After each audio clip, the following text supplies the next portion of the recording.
On va parler de cette deuxième nuit de garde à vue pour l'auteur du rodéo urbain qui a fauché un sapeur-pompier volontaire à Évian-les-Bains. C'était samedi. La victime est dans un état stable, nous dit-on. On va parler des deux hommes, évidemment. Benjamin Camboulive, il y a quelque chose qui me frappe là dans le cas d'espèce de ce jeune interpellé.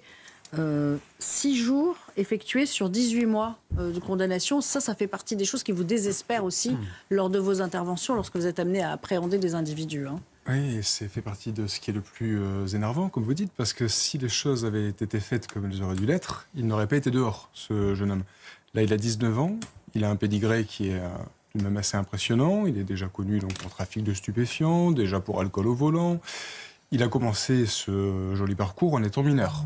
Donc si on avait une justice des mineurs qui n'applique pas systématiquement cette victimisation du jeune avec une excuse de minorité... Il n'en serait peut-être pas là aujourd'hui.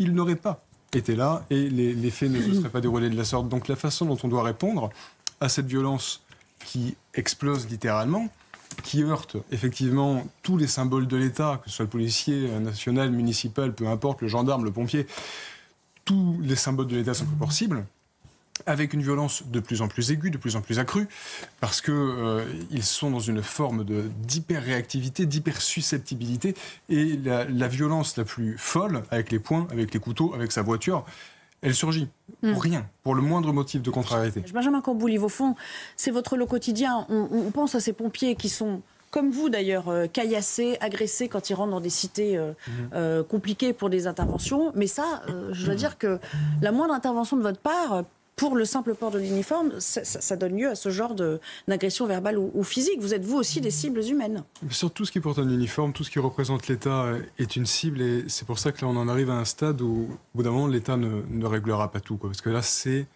la base de tout, c'est la sacralité de l'intégrité physique, c'est le respect de l'autre, le respect de la vie.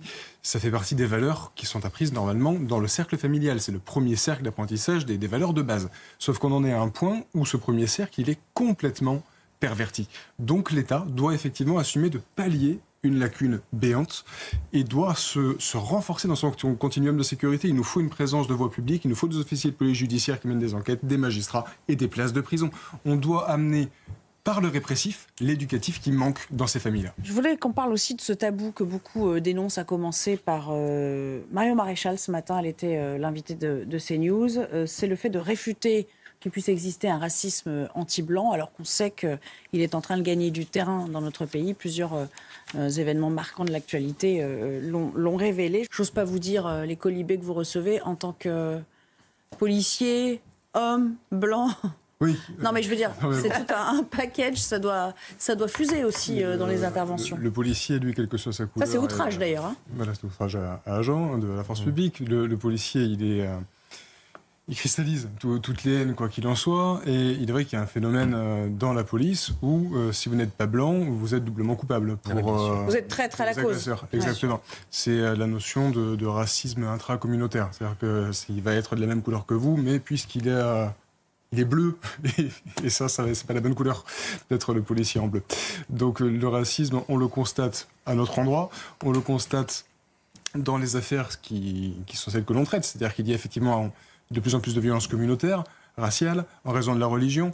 Toutes ces notions infusent et sont extrêmement dangereuses pour notre équilibre. On va aussi parler des arbitres. La FFF tient une réunion d'un comité exécutif avec un rapport sur la sécurité des arbitres. Vous savez qu'on a beaucoup d'exemples d'arbitres qui se font agresser sur le terrain, dans les vestiaires. Je ne vous parle pas également des joueurs même qui se font agresser. Benjamin Camboulive, c'est la sanction. C'est toujours la même chose. Des travaux d'intérêt général, évidemment, ça ne va pas l'empêcher de recommencer. C'est ça la problématique, c'est celle de la dissuasion. On en parlait tout à l'heure. L'éducation, normalement, doit vous amener à ne pas agir n'importe comment. Mais quand on voit que ça ne fonctionne pas, quand on voit que la réponse pénale ne fonctionne pas, il faut passer à la case supérieure. Parce qu'on a déjà durci la loi dans le cadre des violences liées au foot, avec les fichiers pour les auteurs de violences dans les stades ou aux abords des enceintes sportives. Mais ça n'a pas d'impact. Donc là, comment ça se passe? Les magistrats, en fait, doivent être sensibilisés pour durcir les sanctions et que ça ne se termine pas en peine-amende et en sursis, puisque ça ne suffit pas. Oui, on en revient toujours à la question des magistrats. On parlait du mode de recrutement tout à l'heure.